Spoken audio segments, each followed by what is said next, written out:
Olá, Rondônia, muito boa noite. Um prazer estar aqui novamente com vocês. Terça-feira, 2 de abril, mudamos já o dia da mentira de lá para cá, né? Vamos para cá, vamos falar de verdade. E eu vou começar com a verdade. Existem homens que emprestam ao cargo que ocupam a respeitabilidade que eles trazem, que eles têm. O homem que eu vou conversar aqui hoje, o meu convidado de hoje, é assim. E antes que eu apresente ele para vocês, eu vou dizer uma frase que para começar o programa e que eu vou encerrar o programa com essa mesma frase. Assis Canuto, eu queria lhe dizer que você faz muita falta na política do estado de Rondônia. Você não sabe o tamanho da falta que você faz. A gente estava falando há pouco aqui, antes de começar, de um querido amigo comum, Cédio Abreu Bianco, que também faz uma falta enorme, mas você faz uma falta muito grande. A gente tem a necessidade de ter esses homens que passaram por aqui, que construíram o estado de Rondônia, no comando ou pelo menos na assessoria daqueles que estão chegando agora, porque às vezes é absolutamente necessário que assim seja. Dito isso, senhores, Assis Canuto, muito obrigado por você ter vindo aqui. Há quanto tempo que essa conversa vai tentando acontecer? E eu queria agradecer ao meu querido Dema, que está aqui comigo, mas principalmente ao meu irmão Amadeu Machado, que me possibilitou essa sua vinda aqui. Obrigado. Eu gostaria de cumprimentá-lo e agradecer por essa oportunidade, ao mesmo tempo também cumprimentar os seus milhares de ouvintes e de acompanhantes do seu programa, que é um programa já de larga tradição aqui no nosso estado, e dizer da minha satisfação de estar aqui e de iniciar esse bate-papo recebendo uma convocação que, ao mesmo tempo, para mim, soa também como um elogio muito grande, porque se você acha que eu devo voltar à política, é um elogio para mim, porque muitas vezes a pessoa ocupou um cargo, ocupou vários cargos, e ninguém quer ver mais ele na política, né? Então, para mim, agora, eu agradeço a convocação e também agradeço porque entendo como um elogio também. Ô Canuto, você falou, a pessoa participa da política em algum cargo. Você teve cargos que... Bom, você primeiro foi deputado federal constituinte. Antes deputado federal, um primeiro mandato, né? De 82. Isso.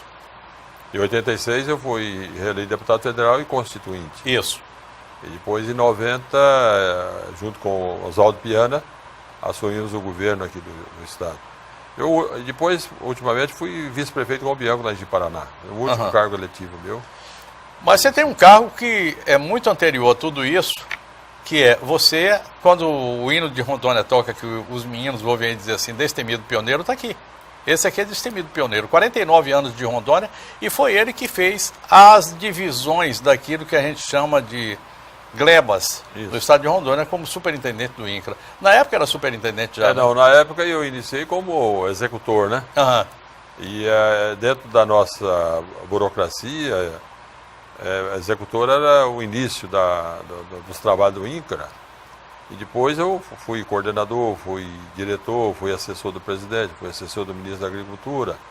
E eu reputo como meus 49 anos de vida aqui em Rondônia, a despeito dos cargos políticos que eu ocupei com muita honra, merecendo o prestígio do povo de Rondônia, mas eu reputo o meu trabalho mais importante foi no INCRA. Começamos com o IBRA em 1970, né?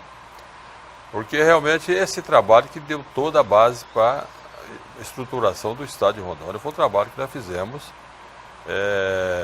na distribuição fundiária das terras de Rondônia, no equacionamento dos problemas fundiários, daqueles problemas que estavam ligados à posse da terra.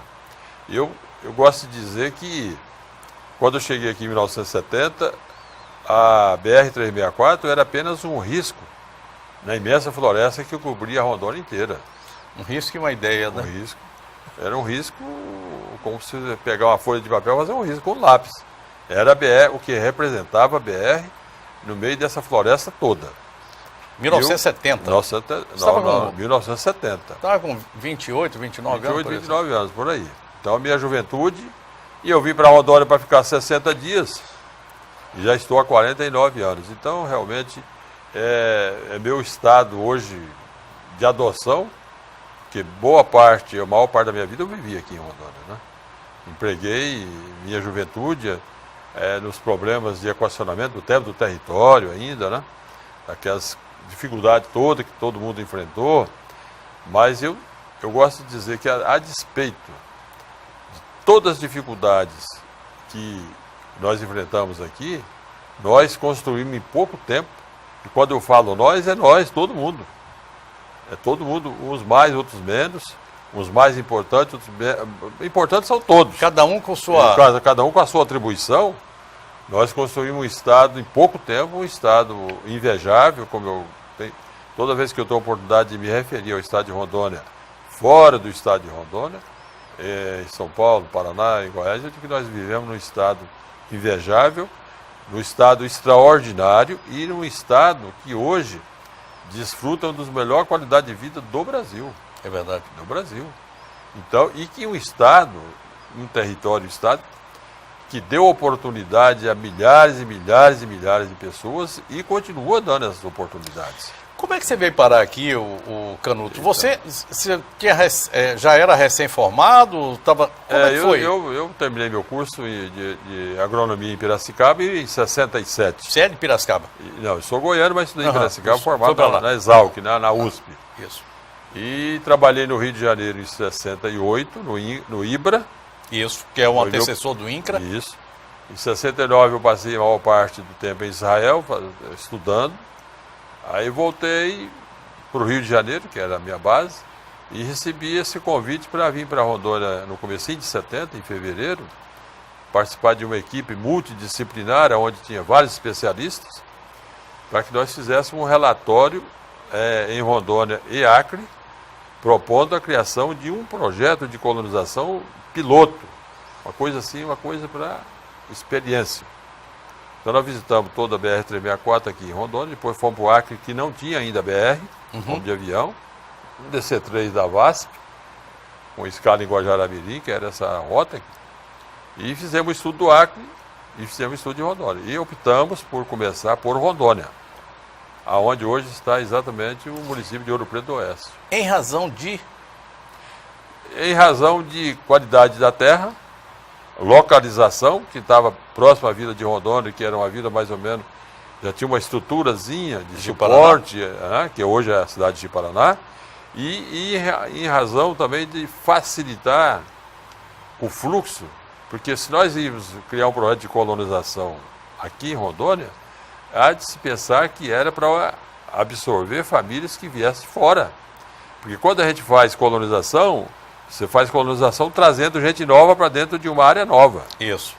Então, a colonização é isso. Como o Brasil foi colonizado por Portugal, por quê? Trouxeram portugueses de Portugal para ocupar o Brasil, que era uma área nova. Então, colonizar. Colonizar é povoar, é modificar.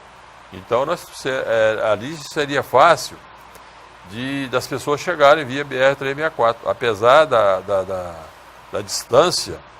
Que quem poderia vir para Rondônia naquela época? Paulista, mineiro, goiano, capixaba, paranaense, gaúcho, nordestino, qualquer um poderia vir para Rondônia naquela época, pela rodovia recém-recuperada pelo Quinto Beck. E a BR-364 tem uma história que ela foi aberta pelo Juscelino e depois abandonada pelo presidente Jânio Quadros, pelo presidente João Goulart, e foi reaberta pelo Quinto Beck a partir de 1965, 1967. Que reabriu, praticamente fez a estrada de novo.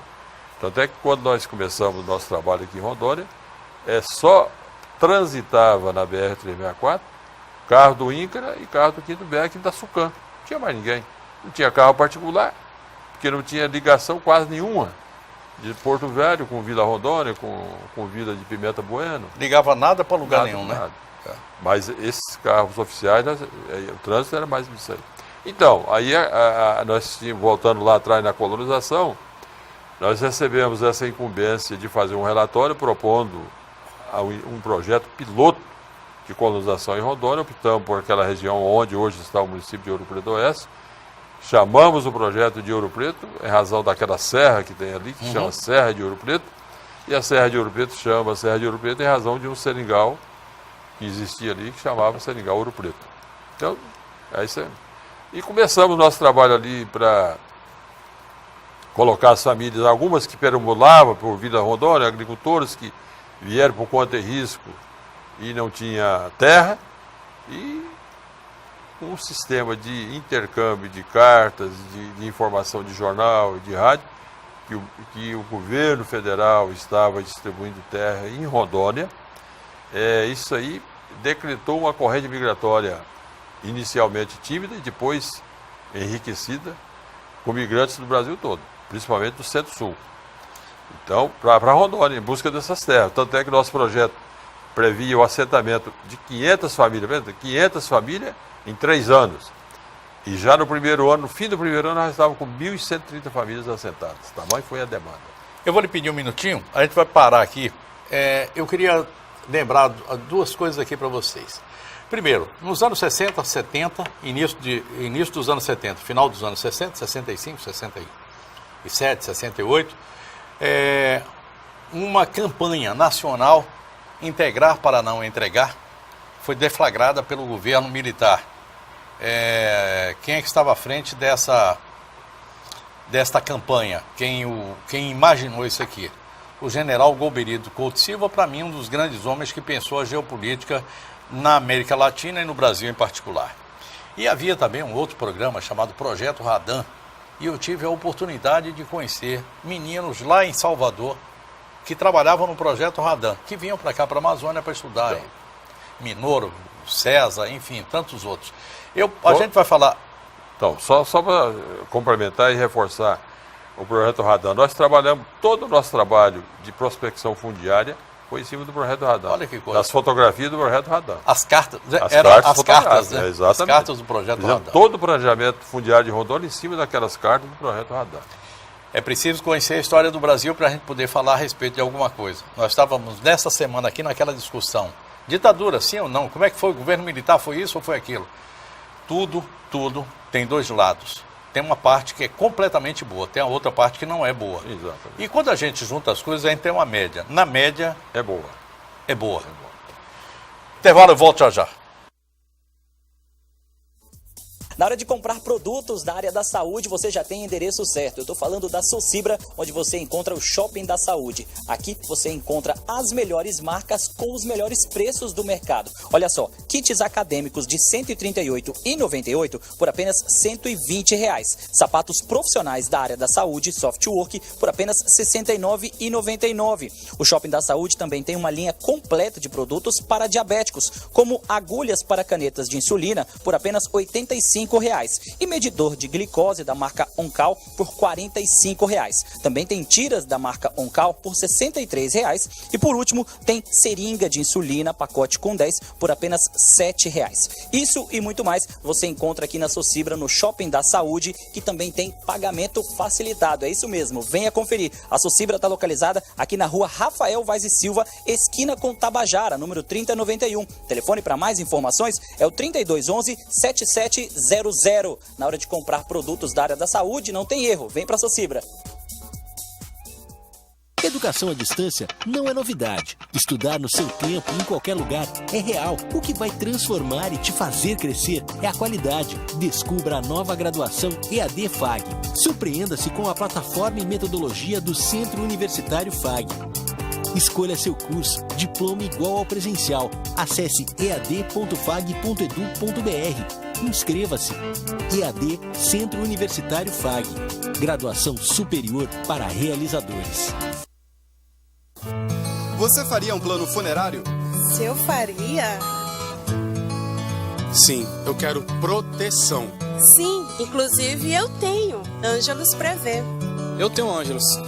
Já tenho há muito tempo e ele só tem me trazido coisas boas.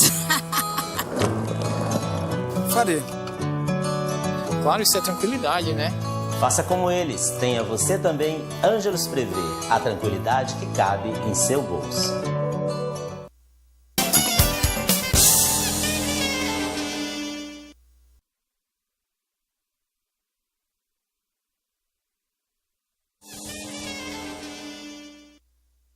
Estamos de volta, estou recebendo nessa noite aqui a Cis Canuto. A gente encerrou essa primeira parte aqui Eu vou avançar por outras. De como foi feito aqui essa chegada em Rondônia e, a partir daí, a sua entrada na política. O momento de se montar Rondônia através dos PIX, a gente já tem uma ideia mais ou menos. Mas tudo começa ali, exatamente em Ouro Preto do Oeste, né? Exatamente. Ali a sua escada para entrar na política também. Eu tenho uma frase que eu digo o seguinte: tudo começou pelo projeto Ouro Preto.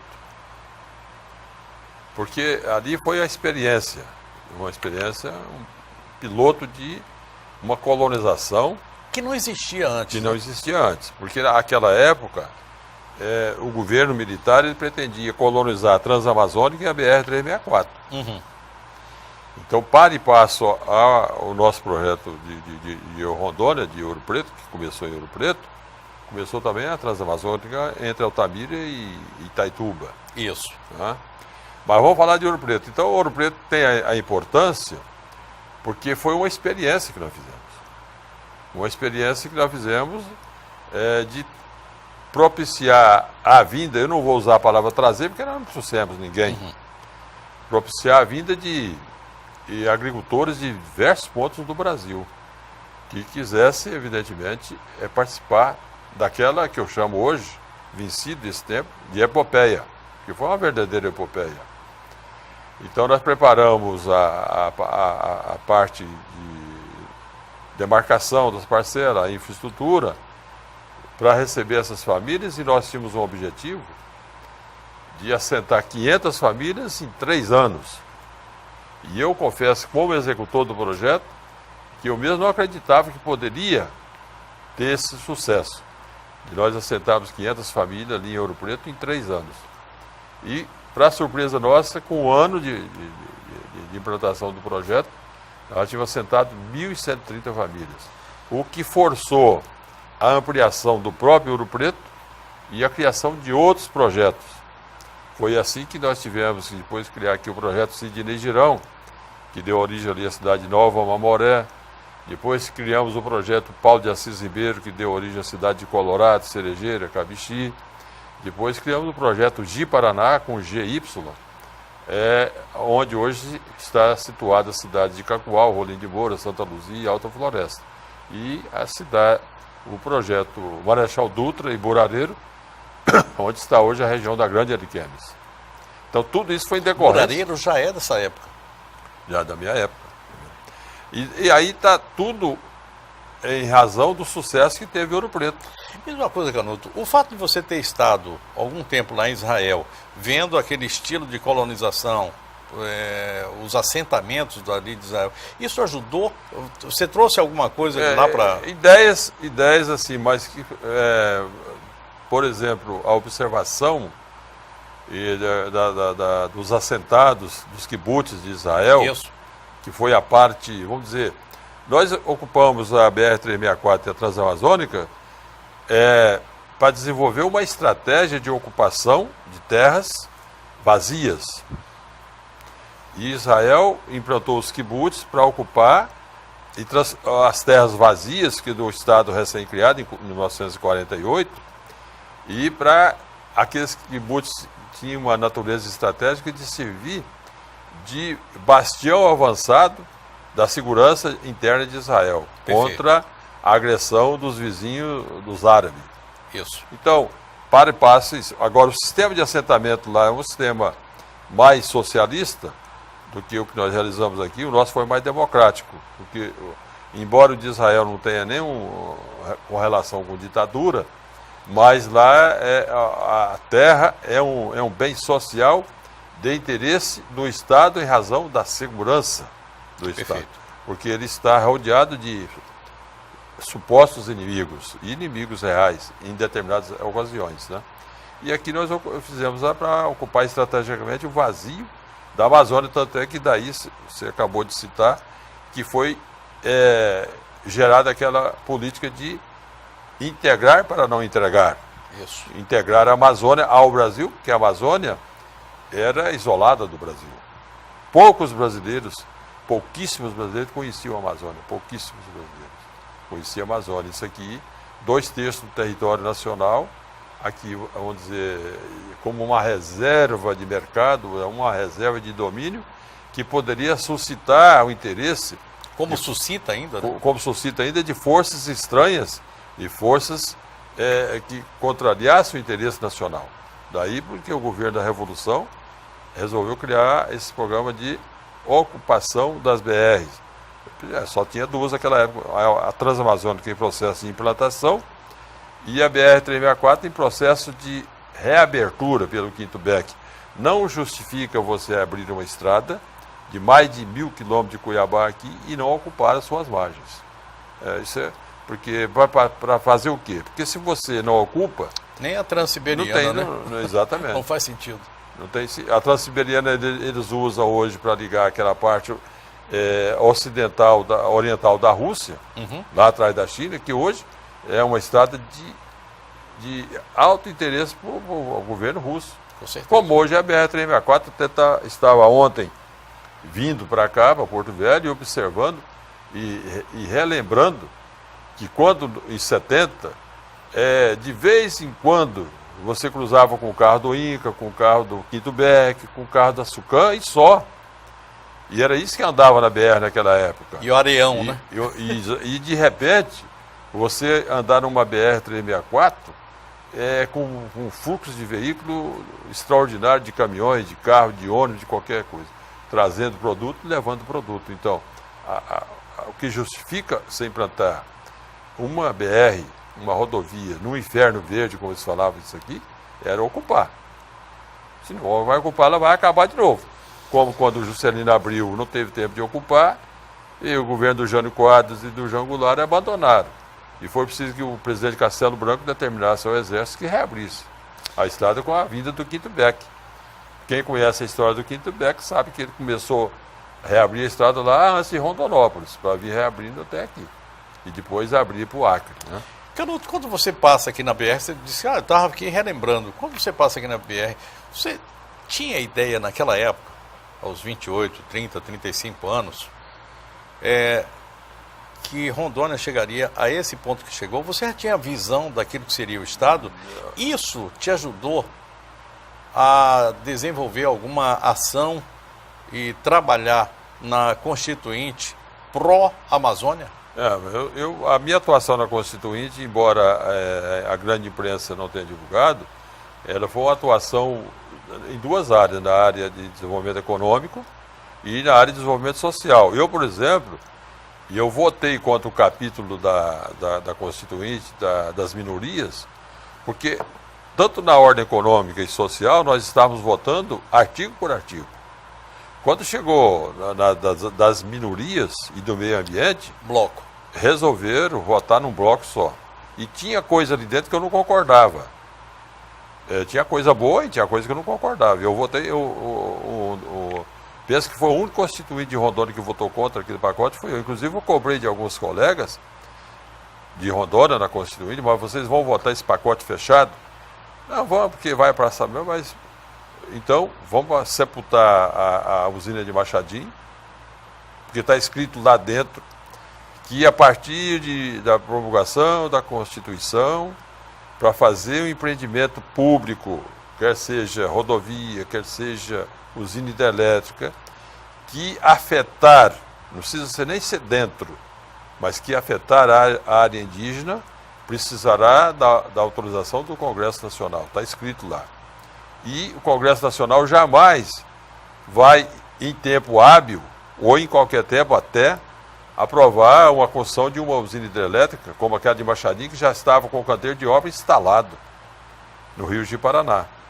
E foi, a Constituinte decretou a paralisação total dela, e até hoje, passado 30 anos, 31 anos, a usina não saiu. Por quê?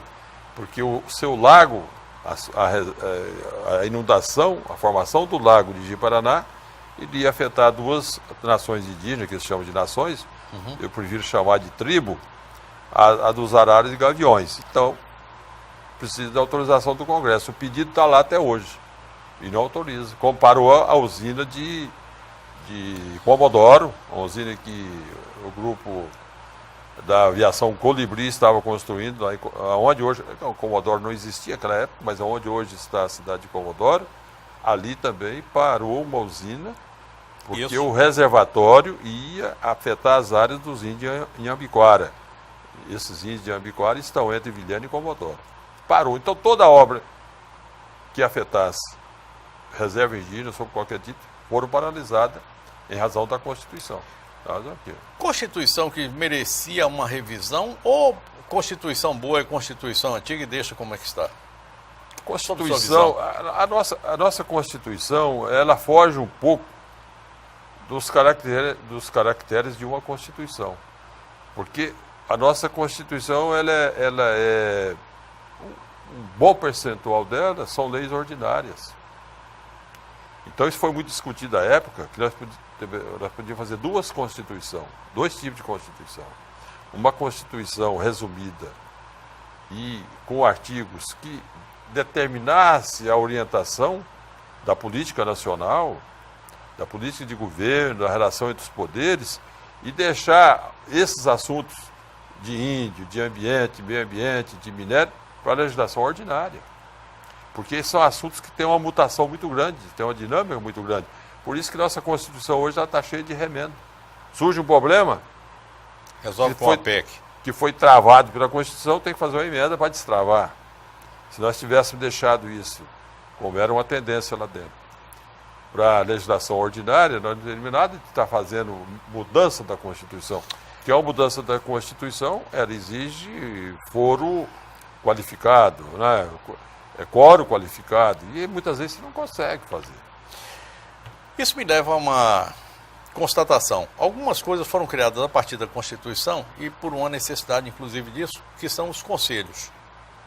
Eu vou colocar aqui, eu conversei uma vez aqui com Zé de Abreu Bianco, conversei com Amadeu Machado, conversei com outras pessoas aqui sobre a criação de um conselho de notáveis do estado de Rondônia, ex-governadores, ex-vice-governadores, deputados, enfim, aquele pessoal que criou o Cabelo Branco montando esse estado aqui, para atuar como um conselho consultivo do estado. O que você acha da ideia? Não, possível? A ideia é muito boa. Então nós estávamos analisando essa situação e em off aqui você falava dessa ideia do conselho, que eu acho uma ideia muito boa, porque na medida que a gente reúne essas pessoas, essas autoridades, vamos falar assim... Estamos aqui, quantos governadores de Jorge Teixeira para cá, aliás, de Bengala para cá, todos são vivos, né?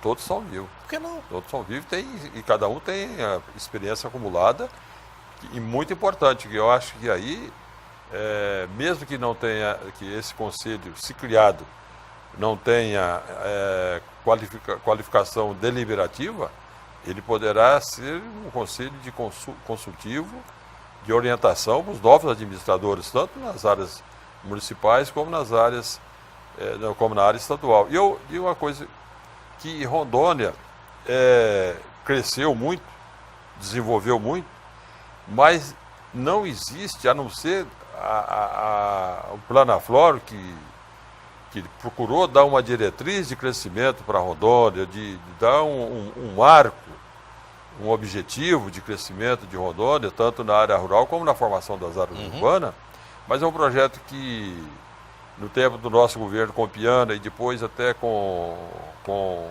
Raup e com o Bianco, foi um projeto que serviu de roteiro para o governo, mas depois foi abandonado. Não foi renovado.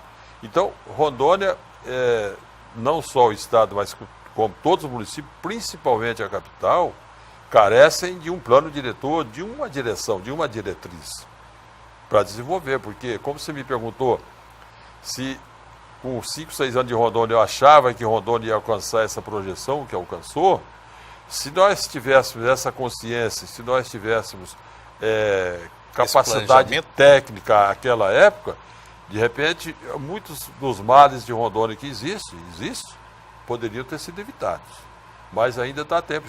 Rondônia é um estado ainda imberbe, é um estado novo, É um estado que ainda tem muita história para construir e que se de repente nós tivéssemos esse cuidado agora de procurar planejar as coisas mais a médio e longo prazo, para que houvesse para que haja uma diretriz, porque o processo de administração municipal e estadual, ele é renovado cada 4 anos. E muitas vezes a pessoa que recebe esse mandato a cada 4 anos, ela não está integrada dentro das diretrizes de médio prazo para o Estado de Rondônia e para os municípios. E a improvisação, então, nesse caso, ela tem causado alguns prejuízos para o Estado. Sim. Sabe o que é que nós estamos falando aqui? É o seguinte, nós não queremos diminuir o peso político de ninguém. Mas eu acho que a gente pode acrescentar, se você leva um órgão consultivo, não é a opinião do Bianco, nem do Raupe ou do Ivo Cassol, nada. É a opinião que saiu dali. Exatamente. É uma opinião de pessoas que já passaram, que viveram por aquilo ali e que podem ajudar. Quando a gente planeja, a gente tem que pensar aqui, tem um velho professor que dizia o seguinte, que o planejamento está na palma da mão e que ele tem normalmente 5 pontos, 5 eixos. 2 que estão por lado, 2 que são auxiliares e 1 no centro, os dedos da mão. É isso aí que faz o planejamento. Não precisa muito mais do que isso, não. Se a gente tem 5 pontos para seguir, e são 5 pontos para frente, a gente termina chegando a algum bom lugar. Porque os outros do lado vão ajudando. E esses do lado são exatamente aqueles que já passaram por aqui e que podem ajudar um pouco mais. Eu vou dar uma paradinha aqui, volto para o último bloco. Assis Canuto é o meu entrevistado de hoje. Vamos falar um pouquinho mais a respeito de governo Piana, a sua história, e as feiras agropecuárias, que é algo que eu...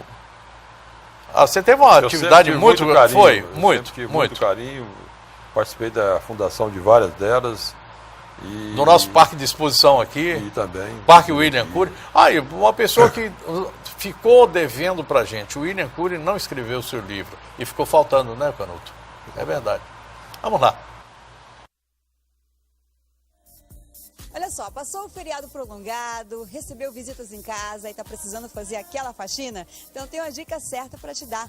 Rondoquímica, que com certeza você vai encontrar os produtos que você precisa para deixar sua casa ou escritório com aquele cheirinho bom de limpeza. Afinal de contas, são mais de 100 produtos para distribuição domiciliar, institucional, industrial, profissional e assistência à saúde e automotiva. E olha, são produtos de qualidade com preço excelente. Como, por exemplo, você vai encontrar aqui o desinfetante Dália de 5 litros por R$ 6,30 e também o de 2 litros por apenas R$ 3,10. Gostou? Lembrando que a cada R$ 150 em compras você leva para casa um spinner, é isso mesmo. Comprou, levou. Rondoquímica com uma equipe pronta para te atender e lembrando que aos sábados eles servem um delicioso café da manhã. Tudo isso e muito mais te esperando aqui na Avenida Amazonas, número 7708, no bairro Tiradentes. O telefone é o 3533-8261. Já sabe, né? Produtos de limpeza com qualidade, preço bom. É aqui na Rondoquímica. Vem pra cá. Atenção você que quer ter poltronas lindas e confortáveis como essa daqui aí na sua casa ou no seu local de trabalho. A Viane Móveis Estofados está com uma super promoção para você vir e aproveitar. É isso mesmo, poltronas como essa daqui você vai encontrar por R$ 350 cada uma, levando a partir de 2. E ainda você escolhe o tecido, suede ou no animale. Também tem poltrona de amamentação com balanço que está sendo fabricada pela própria Viane Móveis Estofados. E ainda tem mais. Aqui ainda você vai encontrar banquetas a partir de R$ 250 cada uma. A Viane Móveis Estofados agora também está realizando reforma de estofados. E o pagamento é muito facilitado. Você dá uma entrada e o restante pode dividir em até 10 vezes nos cartões. Viane Móveis Estofados está localizada aqui na rua Catalão 4128, bairro Jardim Santana. E o telefone para você fazer já o seu orçamento sem compromisso é o 992557513 ou o WhatsApp, o 992959337. Viane Móveis Estofados, vem já para cá conferir.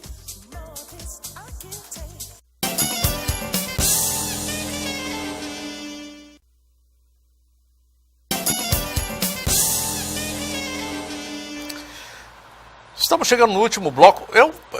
Por mim é o seguinte, eu já vou chamar eu vou pedir algumas coisas aqui ao Canuto. Canuto, eu comecei o programa dizendo que você não pode ficar fora da política. Esse é um ponto. Segundo, você não pode ter toda essa informação aí guardada dentro da sua cabeça. Você tem que colocar isso num livro. Terceiro, eu acho que você pode liderar algo que é um pensamento, que não é meu, que é geral. Eu estava me lembrando aqui que o Fernando Henrique Cardoso criou o Instituto Pensar Brasil, que é uma fábrica, é uma usina de ideias para o Brasil, que a gente pode ter essa usina de ideias aqui, modestamente para a nossa Rondônia, modestamente com o nosso pensar. Eu acho que isso é possível. E eu queria lhe dizer que vai ser muito pouco esse programa. Eu preciso que você venha aqui mais vezes para a gente conversar mais, porque tem muita coisa que a gente precisa levar para o conhecimento do nosso povo. A função do programa é exatamente essa. Não é somente fazer uma boa entrevista, e quero lhe agradecer antecipadamente por esta, mas é levar à população o conhecimento daquilo que é necessário para todos nós. Eu acho que você vai ter que me dar uma opção de sim aí. Eu uma vez estava conversando com um grupo de pessoas lá na Câmara, quando eu era deputado, e disse que o Brasil precisava conversar mais.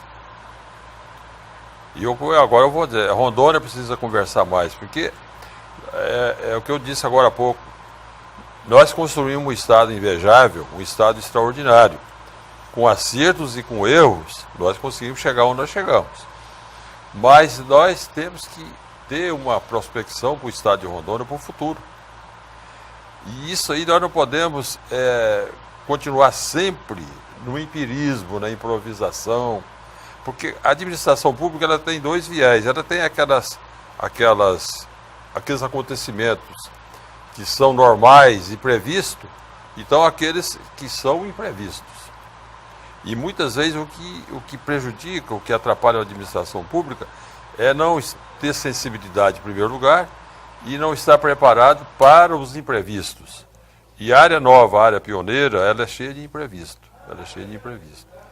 E o imprevisto, ele precisa ter estabelecido medidas e algumas regras de como você atacar uma coisa imprevista se ela ocorrer.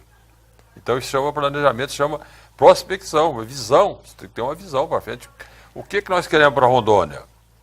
Qual é a autoridade hoje do Executivo, do Legislativo, do Judiciário ou empresarial que pode responder assim uma pergunta desse tipo? Qual é o futuro de Rondônia? O que nós queremos para Rondônia? Exatamente se não tiver esse estudo, essa prospecção. Então, que é extremamente técnico. Técnico e de futurologia, né? Até. Uhum. Porque quando você me falou, mas há 4, 5 anos você achava que Rondônia ia ser isso, eu não achava, mas se eu achasse, alguns erros nós podíamos ter evitado. Então, é muito importante a gente conversar sobre Rondônia. Nós vamos conversar sobre Rondônia, nós não podemos, porque eu ocupo o cargo de prefeito, de vereador, de deputado, de senador, de governador até, que eu sou o senhor da razão que sei tudo. Eu tenho que conversar. E conversar com quem? Com quem já tem experiência. Com quem já fez, com quem tentou fazer, com quem acertou, com quem errou. Porque dos erros também você pode tirar lições para não voltar a errar. Às vezes maiores até do que dos acertos. Exatamente, né? Você tem que tirar lições dos erros, porque... então, eu acho que essa Rondônia está carecendo de conversa. De conversar. Conversar no bom sentido, né? E trocar ideia. Eu acho que a gente tem que aproveitar. E ninguém pode, tanto na iniciativa privada como no serviço público, se enclausurar e começar a ditar normas e regras achando que é o senhor da verdade. Aí não vai dar certo. Eu acho que a gente pode aproveitar, nós somos hoje ainda poucos.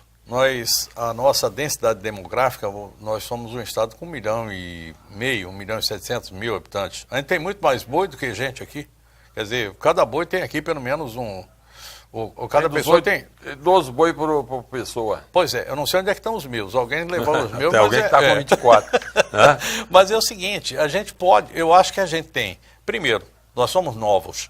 Nós temos já uma boa experiência administrativa, já juntamos muita coisa aqui.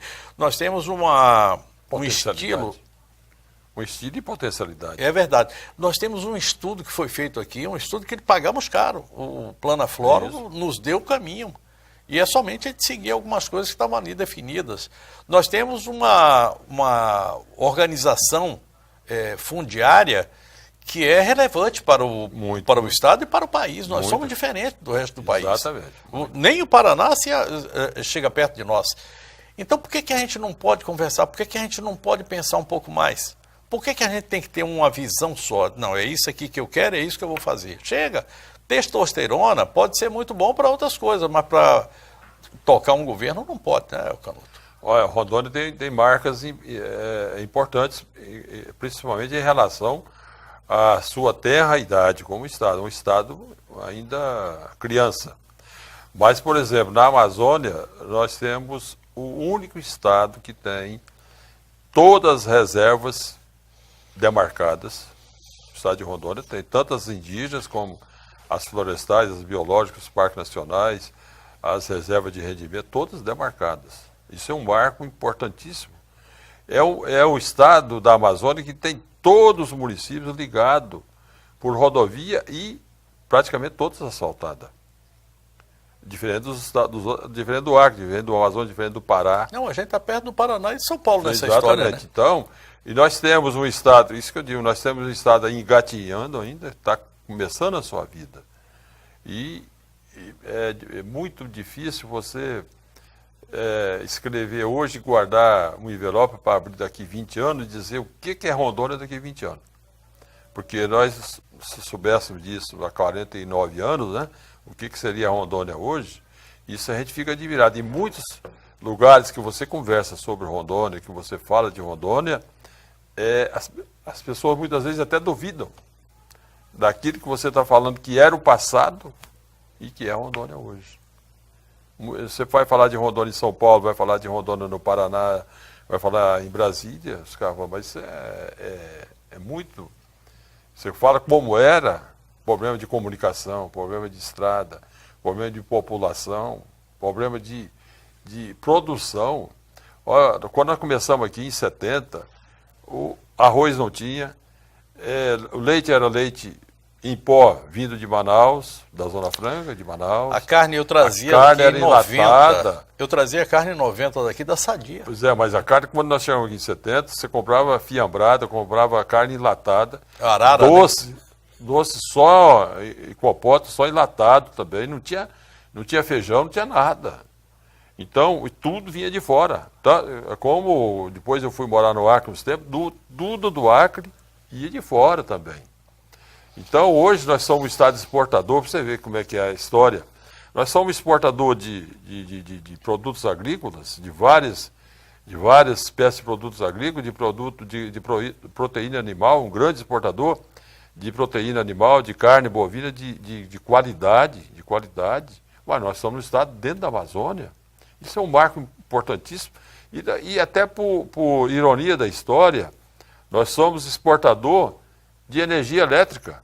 Que quando nós ficamos aqui até pouco tempo... Quem é que podia... Exatamente. Então, é surpreendente tudo isso que a gente está falando, porque nós tínhamos aqui até pouco tempo atrás a energia das mais precárias do mundo. E quando eu cheguei, principalmente em 70, a energia de Porto Velho ligava o motor 2 vezes por dia, ligava de manhã, depois ligava à noitinha, até 10 horas desligava tudo. Você tinha que andar nas ruas com lanterna, tinha que andar com vela, tinha que ter vela dentro da casa, porque não tinha energia.